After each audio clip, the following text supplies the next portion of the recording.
Pemirsa, Anda menyaksikan News Update pukul 7 waktu Indonesia Barat, saya Cakri Miller. Ratusan warga Jalan Polonia, Kelurahan Sari Rejo, Kecamatan Medan, Polonia, ricuh dengan TNI Angkatan Udara saat warga memblokade jalan di kawasan itu. Kericuhan terjadi akibat konflik kepemilikan lahan di Lanut Suwondo, Medan. Warga Sari Rejo marah karena TNI Angkatan Udara setempat mematok batas lahan yang dianggap milik negara dan dikelola oleh Lanut Suwondo, Medan, Sumatera Utara. Warga yang mengetahuinya langsung memprotes dan memblokade jalan dengan membakar ban di kawasan itu. Aksi blokade jalan ini juga sempat memicu bentrok antar warga dan aparat TNI Angkatan Udara. Warga Sari Rejo mengaku TNI Angkatan Udara tidak memiliki dasar hukum untuk mengklaim tanah di kawasan itu. Karena Pengadilan Tata Usaha Negara di Medan sudah menyatakan tanah ini milik warga. Namun TNI Angkatan Udara juga mengklaim memiliki data lengkap tentang kepemilikan tanah di kawasan itu. Oke lah ini.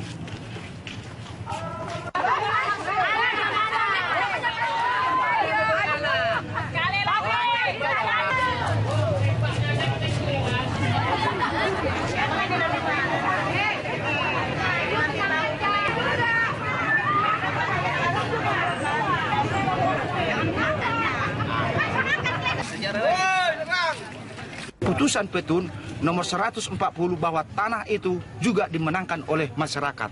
Nah, hari ini Auri menyerobot tanah kami, memasang patok jam 4 pagi. Jam 4 pagi menurut masyarakat yang melihat. Secara clear and clean bisa saya sampaikan adalah lahan ini berstatus inventaris negara, ya, inventaris negara Kementerian Pertahanan, kemudian TNI Angkatan Udara, dan dalam hal ini di bawah pengelolaan. Kaum laki Kabupaten Maluku Tenggara Barat, Maluku, dianiaya oleh oknum TNI. Hendrik Sairdekut mengalami luka parah setelah dianiaya oleh oknum TNI. Hal ini terjadi dalam acara futsal menyambut Hari Kemerdekaan Republik Indonesia. Keluarga menyesalkan terjadinya pengeroyokan hingga korban harus dibawa ke rumah sakit. Sementara pihak Kodam 16 Patimura meminta maaf atas insiden dan akan menghukum pelaku.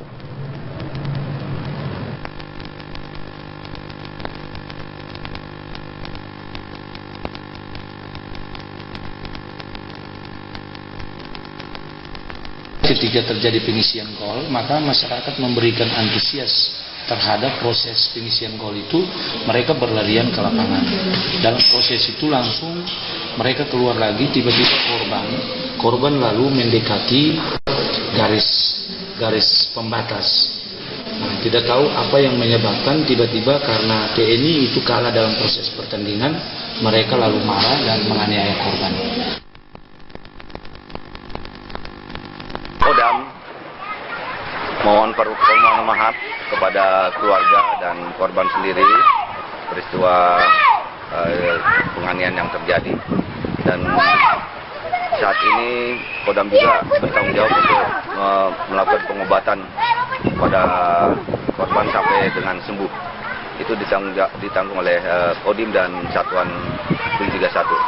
Dan saat ini Komandan Batalion sudah meluncur ke Somlaki untuk menemui keluarga korban, dan anggota yang terlibat sudah dalam penanganan Subdenpom Somlaki dan akan dihukum setimpal dengan aturan yang berlaku. Pemilu meluncurkan aplikasi GoWaslu untuk melaporkan tindak pelanggaran pemilu pada Pilkada 2017 mendatang. Untuk informasi selengkapnya, segera kita akan bergabung dengan rekan Kristi Dewi. Selamat siang Kristi, silakan.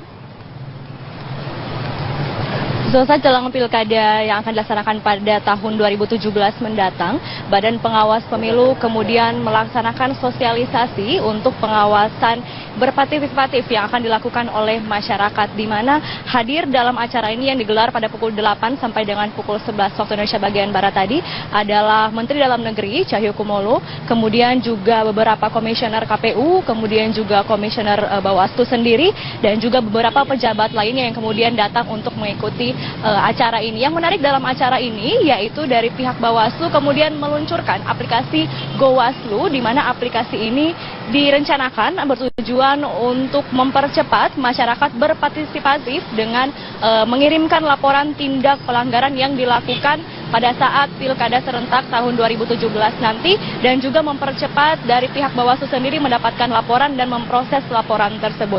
Selain hal itu, juga tadi kami memantau bahwa ada sebuah spanduk begitu yang panjangnya sekitar 300 meter. Ini digunakan untuk para masyarakat agar memberikan atau menyumbangkan tanda tangannya begitu di spanduk besar berwarna putih yaitu 300 meter ini untuk menolak adanya aksi politik uang dalam Pilkada serentak yang akan dilaksanakan pada tahun 2017 nanti. Di mana tadi Menteri Cahyokumolo sendiri menyatakan bahwa dirinya melihat bahwa sampai dengan untuk persiapan dalam Pilkada yang akan dilaksanakan pada tahun 2017 saat ini sudah berjalan lancar dan seluruh tahapan-tahapan sudah dilakukan, baik itu di beberapa daerah maupun di kota Jakarta sendiri. Dia melihat bahwa sampai dengan saat ini tahapan-tahapan sudah berjalan dengan lancar dan berharap tidak ada pihak-pihak yang kemudian melanggar tahapan-tahapan dalam Pilkada yang akan dilaksanakan pada tahun 2017 nanti.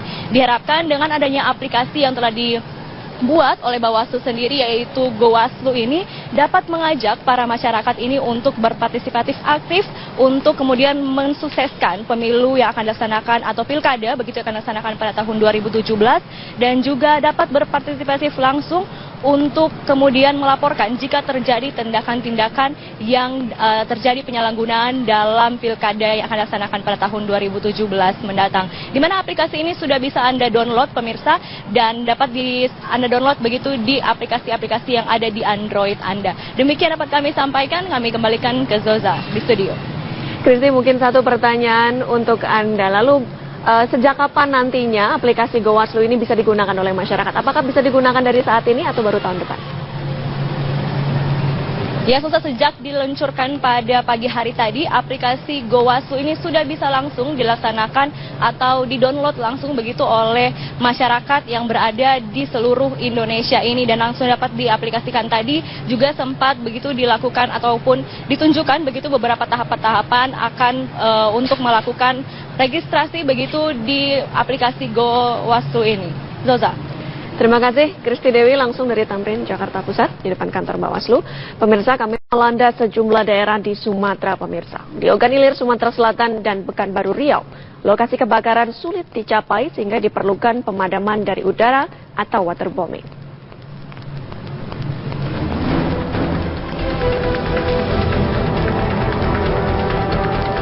Kebakaran hutan dan lahan di wilayah Provinsi Riau dalam sepekan terakhir terus meluas. Berdasarkan pantauan Badan Meteorologi, Klimatologi, dan Geofisika Pekanbaru Riau, titik api kini berjumlah 49 titik api dan tersebar di 6 kabupaten. Akibatnya, suhu panas di Provinsi Riau mencapai 32 hingga 34 derajat Celcius pada sepekan terakhir. Sulitnya lokasi kebakaran hutan dan lahan membuat petugas Satuan Darat kesulitan menuju titik api dan mengoptimalkan dengan bantuan helikopter untuk melakukan waterbombing. Kesulitannya ya ada daerah-daerah yang tidak secepatnya dapat ditempuh oleh Satgas Darat. Nah, ini harapannya dari Satgas Udara lah yang lebih dulu untuk menempuh berupa waterbombing. Sementara api yang membakar lahan gambut di Desa Rambutan Indralaya Ogan Ilir, Sumatera Selatan belum juga bisa dipadamkan. Para petugas tidak bisa berbuat banyak karena akses menuju lokasi jauh dan sulit untuk dijangkau melalui jalan darat. Mereka pun hanya bisa menunggu bantuan dari BPBD Provinsi berupa pemadaman melalui udara dengan waterbombing tiba. Dari Riau dan Sumatera Selatan, Muhammad Arifin, Syamsul Rizal, TV One mengabarkan. Obat dan Makanan BPOM RI menyegel 2 gudang tempat penyimpanan makanan dan minuman impor ilegal di Dumai Riau. Petugas menemukan puluhan jenis makanan dan minuman senilai 3,3 miliar rupiah dengan label izin palsu mirip yang dikeluarkan oleh BPOM.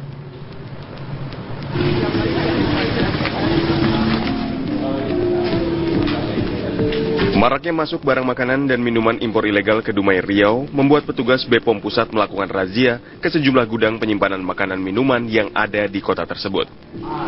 Dari 2 gudang yang dirazia yang terletak di Jalan Tenaga dan Jalan Anggur Kota Dumai, petugas menemukan berbagai jenis produk makanan dan minuman ilegal. Nilai produk makanan ini mencapai 3,3 miliar rupiah yang disimpan dalam gudang.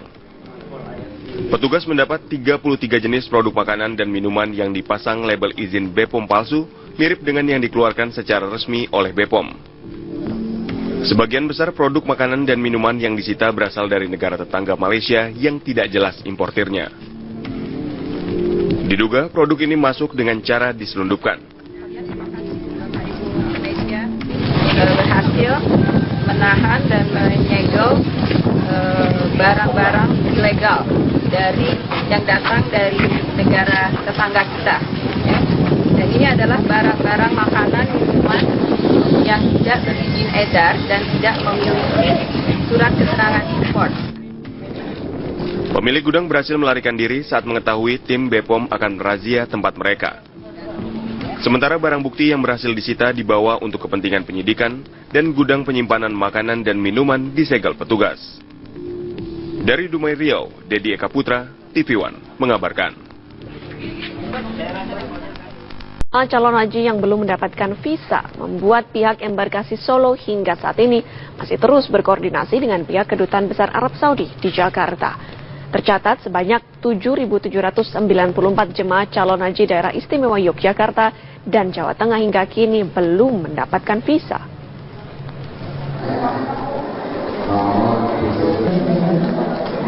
Hingga Minggu siang, jumlah jemaah calon haji yang belum mendapatkan visa ada 7.794 orang.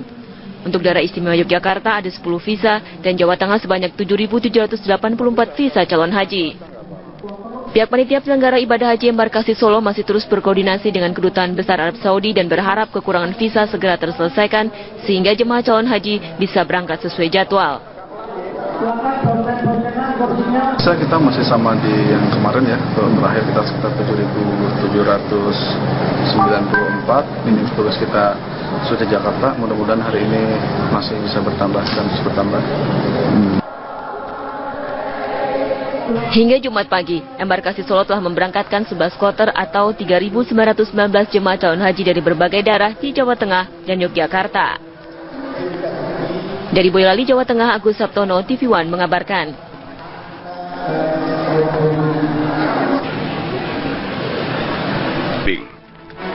Kesulitannya ya ada daerah-daerah yang tidak secepatnya dapat ditempuh oleh Satgas Darat.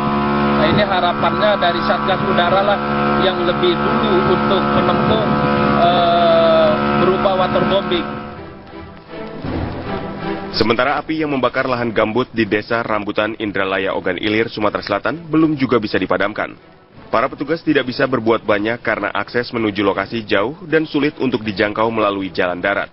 Mereka pun hanya bisa menunggu bantuan dari BPBD Provinsi berupa pemadaman melalui udara dengan waterbombing tiba. Dari Riau dan Sumatera Selatan, Muhammad Arifin, Syamsul Rizal, TV One mengabarkan. Obat dan Makanan BPOM RI menyegel 2 gudang tempat penyimpanan makanan dan minuman impor ilegal di Dumai Riau. Petugas menemukan puluhan jenis makanan dan minuman senilai 3,3 miliar rupiah dengan label izin palsu mirip yang dikeluarkan oleh BPOM.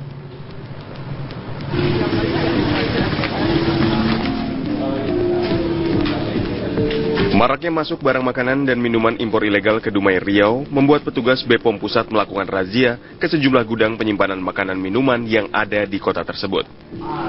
Dari 2 gudang yang dirazia yang terletak di Jalan Tenaga dan Jalan Anggur, Kota Dumai, petugas menemukan berbagai jenis produk makanan dan minuman ilegal. Nilai produk makanan ini mencapai 3,3 miliar rupiah yang disimpan dalam gudang. Petugas mendapat 33 jenis produk makanan dan minuman yang dipasang label izin BPOM palsu, mirip dengan yang dikeluarkan secara resmi oleh BPOM. Sebagian besar produk makanan dan minuman yang disita berasal dari negara tetangga Malaysia yang tidak jelas importirnya. Diduga produk ini masuk dengan cara diselundupkan.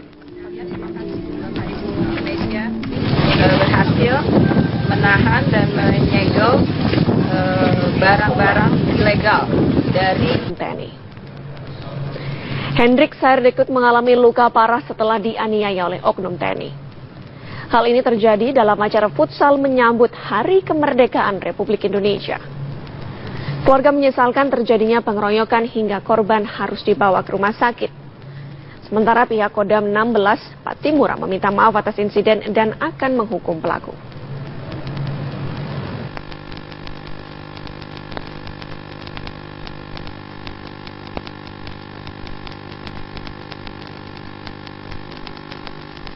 Ketika terjadi pengisian call, maka masyarakat memberikan antusias terhadap proses pengisian call itu, mereka berlarian ke lapangan.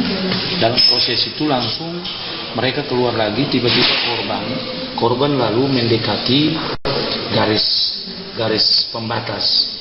Nah, tidak tahu apa yang menyebabkan tiba-tiba karena TNI itu kalah dalam proses pertandingan, mereka lalu marah dan menganiaya korban. Kodam mohon permohonan maaf kepada keluarga dan korban sendiri peristiwa penganiayaan yang terjadi, dan saat ini Kodam juga bertanggung jawab untuk melakukan pengobatan pada korban sampai dengan sembuh.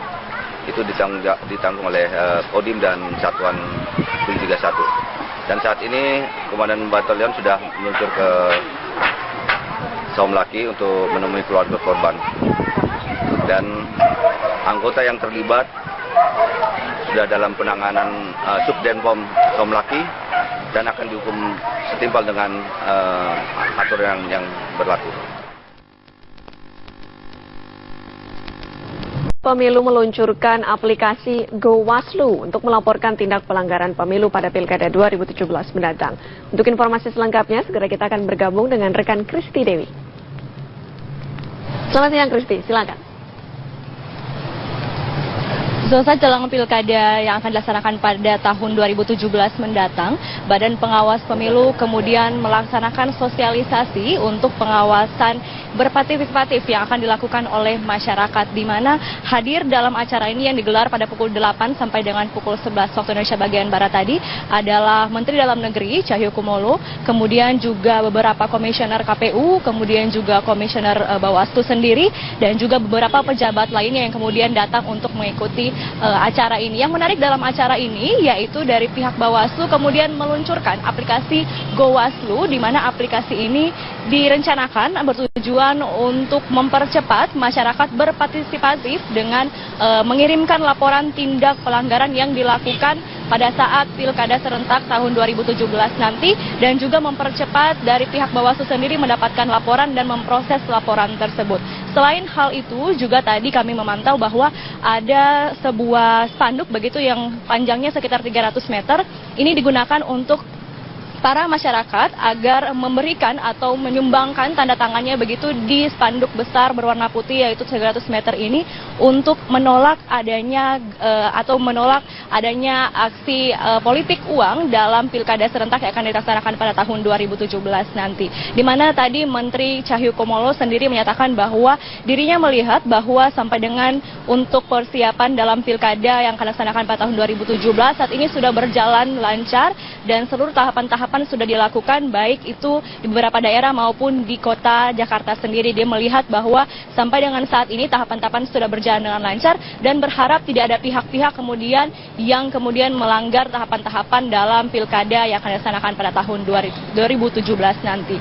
Diharapkan dengan adanya aplikasi yang telah dibuat oleh Bawaslu sendiri yaitu GoWaslu ini dapat mengajak para masyarakat ini untuk berpartisipatif aktif untuk kemudian mensukseskan pemilu yang akan dilaksanakan atau pilkada begitu akan dilaksanakan pada tahun 2017, dan juga dapat berpartisipatif langsung untuk kemudian melaporkan jika terjadi tindakan-tindakan yang terjadi penyalahgunaan dalam pilkada yang akan dilaksanakan pada tahun 2017 mendatang. Di mana aplikasi ini sudah bisa Anda download pemirsa, dan dapat Anda download begitu di aplikasi-aplikasi yang ada di Android Anda. Demikian dapat kami sampaikan, kami kembalikan ke Zoza di studio. Kristi, mungkin satu pertanyaan untuk Anda, lalu sejak kapan nantinya aplikasi GoWaslu ini bisa digunakan oleh masyarakat? Apakah bisa digunakan dari saat ini atau baru tahun depan? Ya, sejak diluncurkan pada pagi hari tadi, aplikasi GoWaslu ini sudah bisa langsung dilaksanakan atau didownload langsung begitu oleh masyarakat yang berada di seluruh Indonesia ini, dan langsung dapat diaplikasikan. Tadi juga sempat begitu dilakukan ataupun ditunjukkan begitu beberapa tahapan-tahapan akan untuk melakukan registrasi begitu di aplikasi GoWastu ini. Zoza. Terima kasih, Kristi Dewi langsung dari Tamrin, Jakarta Pusat, di depan kantor Bawaslu. Pemirsa, kami melanda sejumlah daerah di Sumatera, pemirsa. Di Ogan Ilir, Sumatera Selatan, dan Pekanbaru Riau. Lokasi kebakaran sulit dicapai sehingga diperlukan pemadaman dari udara atau waterbombing.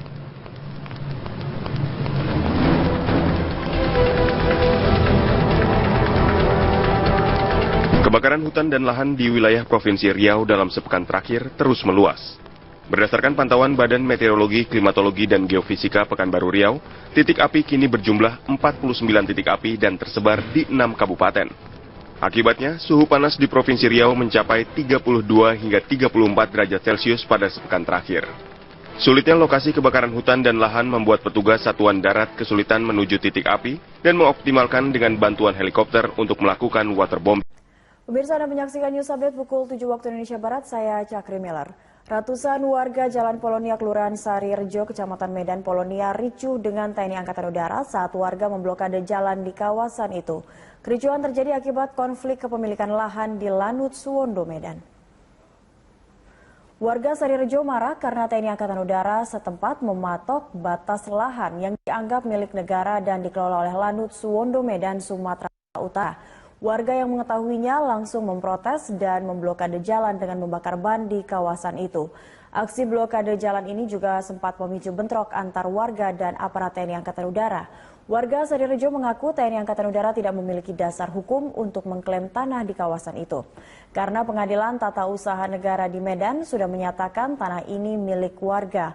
Namun TNI Angkatan Udara juga mengklaim memiliki data lengkap tentang kepemilikan tanah di kawasan itu.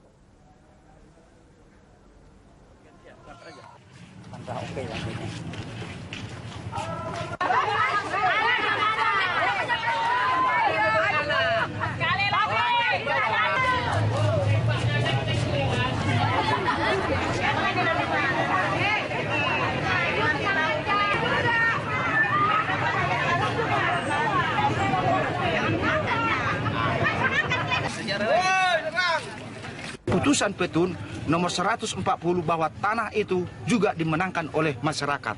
Nah, hari ini Auri menyerobot tanah kami, memasang patok jam 4 pagi menurut masyarakat yang melihat.